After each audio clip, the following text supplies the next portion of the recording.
I'm sure you've heard that HPV vaccinations will increase sexual behavior. Well, you've heard wrong. Many parents are afraid of vaccinating their children for HPV. Much of it has to do with the underlying fear that their child will become sexually active after the vaccine. This picture describes the thoughts that parents may have when thinking of what the HPV vaccine may imply. But we are here to say that that is not the case. In the study done by the American Academy of Pediatrics, a 2015 longitudinal study of over 700,000 subjects showed that the HPV vaccine does not increase sexual activity post-vaccination. There was no notable change in the sexual activity or use of condoms after the implementation of HPV legislation. The human papillomavirus, more commonly known as HPV, is a sexually transmitted infection that can cause up to 6 different types of cancer, the most common type being cervical cancer. It is the most common STI in the United States. Both males and females can get it. Many people may not have symptoms, but some common symptoms include genital warts and itching. HPV is spread through vaginal, anal, or oral sex, or by skin-to-skin contact. HPV goes away in most cases, but it's safer to get vaccinated now. There are 40 types of HPV, some being low risk and others high risk.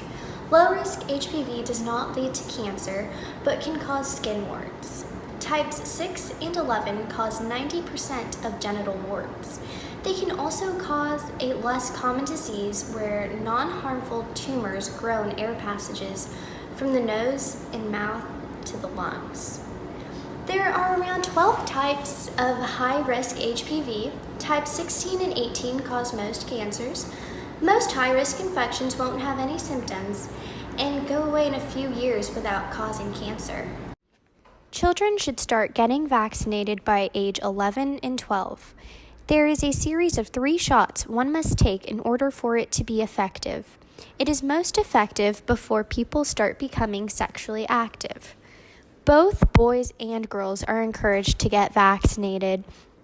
In this picture from the PHPA healthmaryland.gov, it shows that preteens have a higher immune response to HPV vaccine than older teens, and this is why they should get the vaccination earlier before it's too late.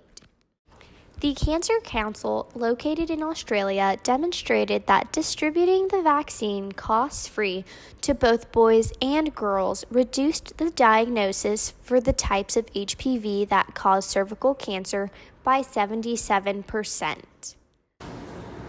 The results from the study are relevant because they demonstrate that in the states where HPV legislation is implemented, there was no increase in sexual activity among vaccinated individuals. If promiscuous behavior is a concern for parents, the study proves why it shouldn't be a reason to not vaccinate. Getting the vaccine will help you more than you think.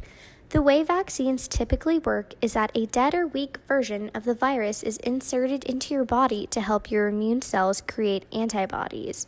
This is so that the antibodies recognize the virus and learn how to fight it.